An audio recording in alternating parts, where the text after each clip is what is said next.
Everybody, we are evolving. You are evolving. We're all evolving. So let's just help each other evolve. I'm Teresa Lisum. This is my co-host, Erin Capazerra. And our intention is to fill our world with uplifting messages, new perspectives, tools, resources to give women or to give other people permission to be their best selves and live their best lives. So welcome. Thank you so much for being here. We have an interesting topic we want to delve into for a few minutes, but I'm going to let Erin tell a little bit about herself before we start. So go ahead, Erin, tell me about yourself, or tell us, our viewers, a little bit about yourself.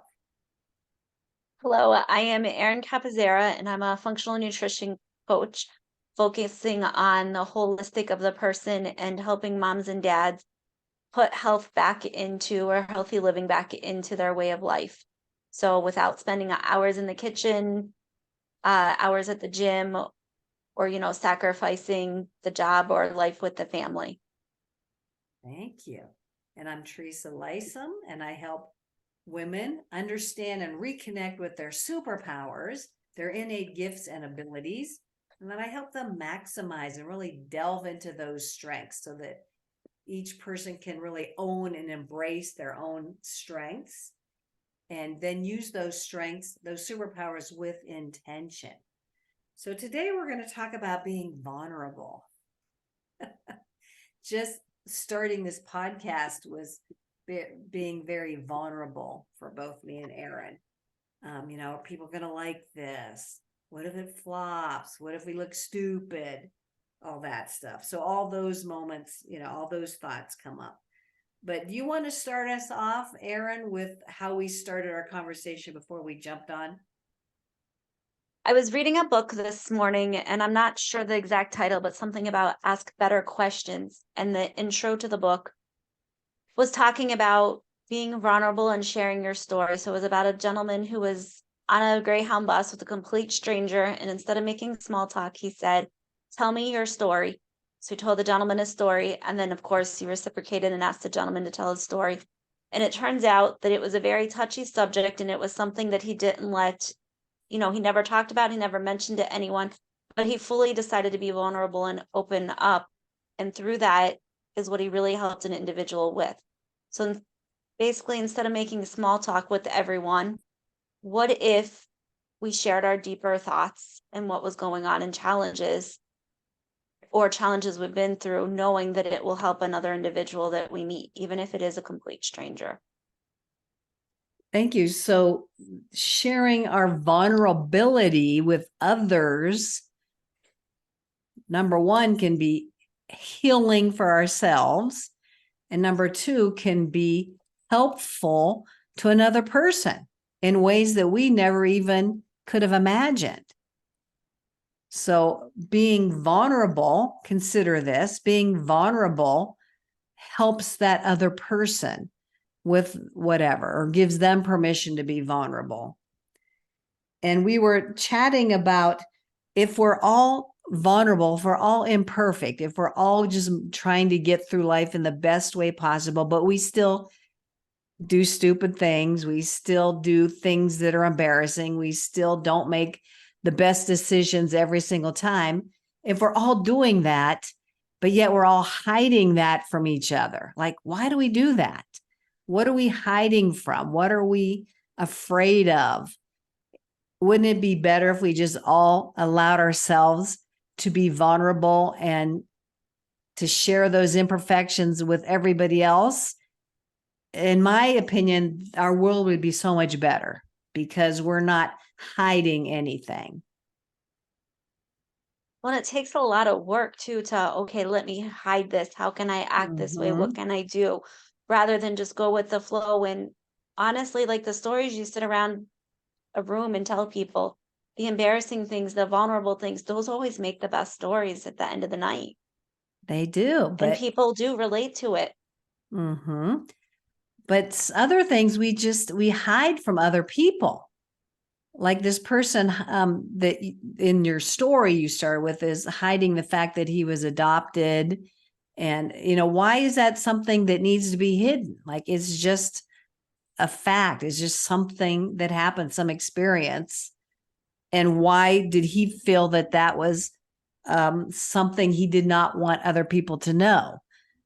There's this whole contrast or dichotomy. Is that the word? Where we're hiding, we're expending this energy to hide certain things from people that we might not even know.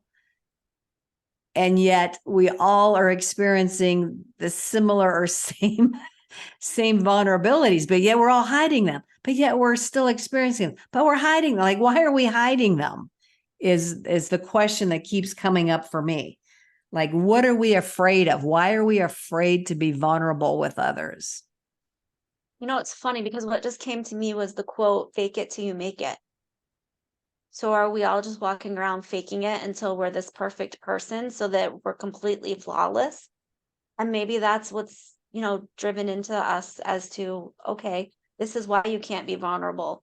But in the end, you're friends with somebody because they were vulnerable and you share a Yeah, very yeah. common challenge or bond of some sort with them. Very good point. That's a very good point. And I'm going to be vulnerable because I forgot to put my mic on. So, like, while you're talking, like, I'm trying to get it plugged in. So, like, is that something I should have hid? I was thinking of turning off my camera. I'm like, yeah, no, I just didn't do it initially. And so I think I was being somewhat vulnerable, like, oh, I screwed this up. I'm just going to do this casually and hope that nobody notices. But again, we can hide that stuff. But why do we? Like, are we afraid that we're not going to be lovable anymore? Like, it's just been this thing that's always been in my head. Like, why do we do that?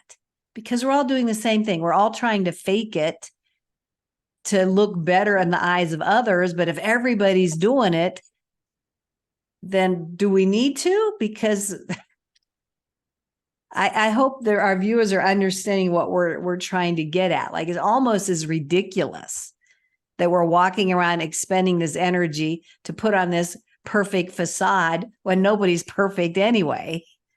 So why It's not be vulnerable? it's a goal we're never going to reach. And I'm Yeah. just saying, Yeah. first of all, I didn't even notice you were plugging anything in. But what came to mind is if you paid $1 million to go to a webinar or something and somebody's plugging in their mic because they forgot, you're not going to judge them. You're going to be like, oh, I do that all the time. Wow, they're human just like me. Yes. Yes. It just what you said, it gives us that, like, oh, they're just human too, just like me. Like, like I tend to think I'm not good enough. I'm not as good as another person. Oh, but they just made a mistake, so that makes me feel better. Like, oh, they're not perfect neither. So why am I Because putting that pressure on myself, we get into this habit of comparing our worst with someone else's best, Mhm. Mhm. where we lose horribly every single time. Yeah, and this is, you're right. And this has been a journey that's I've been on for a long time, is allowing myself to be seen as imperfect and vulnerable. I mean, I'm still on this journey, but when I was a school teacher, I was a school teacher for a very long time, and I felt I had to play this role of always being on, always having everything planned and ready to go. So when that class came in, I was just like, boom, boom, boom, very efficient, very on time, very methodical. And that's the persona I projected so that the kids wouldn't run me over. I had to act like I was in control and in charge, which we know isn't really the truth. But anyway, I felt like a need to have that persona. And so this one time I was in a classroom in this really old building. I feel like I've shared this before with you. Have I shared this? And No, this blackboard fell on me. Like, I was standing with my back to this slate blackboard because it was a really old building, and it falls forward on me. And I'm like, it like really hurt. And this group of kids, who was not the best group in the world, like, they all jumped up and they all ran over to me and they just helped get it off of me and made sure I was okay. And I felt so vulnerable, like, oh my God, like I felt really embarrassed in front of this group of fifth graders and like, oh my God, they're going to think less of me. But as it turned out, that they turned to be my most favorite class because we now had this bond and this connection.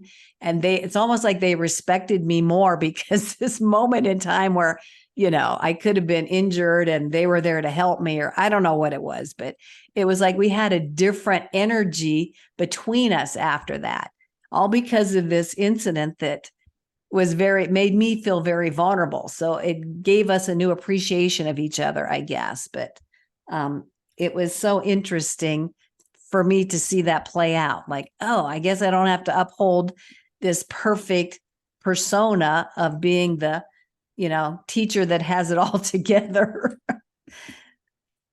But how can we teach? Okay, so because a lot of us have that feeling too, maybe not as a teacher standpoint, but we have to show kids that we're perfect. But how do we expect kids to understand their flaws and they don't have to be perfect and all that pressure if that's all we're modeling to them? Exactly. Very good point. That's a good point. I did not think of that back at that point in time. But you're No, right. and so what Modeling did that. go ahead. No, you go ahead. And they were helping you. What's the natural? Everybody wants to be able to help no matter Mhm. what. So the kids were finally like, cool, I get to help my teacher. Mhm. And so they probably loved that. That might have been what bonded you, was the fact that they Yeah. could help you. Yeah, I think it was, but it was just so interesting. I was part of the situation, but yet I was also the observer and I was watching this play out. And it was like my most vulnerable point at that time. And to see the outcome of that was very, very interesting. So I guess the moral of the story is don't be afraid to be vulnerable. You know, we don't have to hide our authentic selves because it takes too much energy and we're really not helping anybody. We're not helping ourselves. We're not helping anybody else that we're interacting with. And we're still going to be lovable. That's what Correct? makes us lovable. I think that's what makes us lovable. Because that's what I find in other people when they're vulnerable. That's when I'm like, oh, I really like this person. Like I can relate to them. Yeah. And there's that judgment piece. Like you said, we're afraid others are going to judge us. But maybe those people that are judging us are not the right people for us. And who cares if they drop off because they don't like what just happened? Or we don't need them in our lives. So, yeah, this was interesting. I enjoyed this. Thank you so much for um, allowing us to talk about this topic based on your book that you just read or started to read. And that's how we get our ideas. We just hear these ideas, we learn about them through different um, avenues like podcasts, books, things that we just happen to see a video, and then we like to share and banter about them. So we want to thank you so much for being part of this episode of Evolving Women. And I'm Teresa Lisum, and you are Erin Capazerra. Thank you so much. And we look forward to seeing you here again. Take care. Bye bye. Bye bye.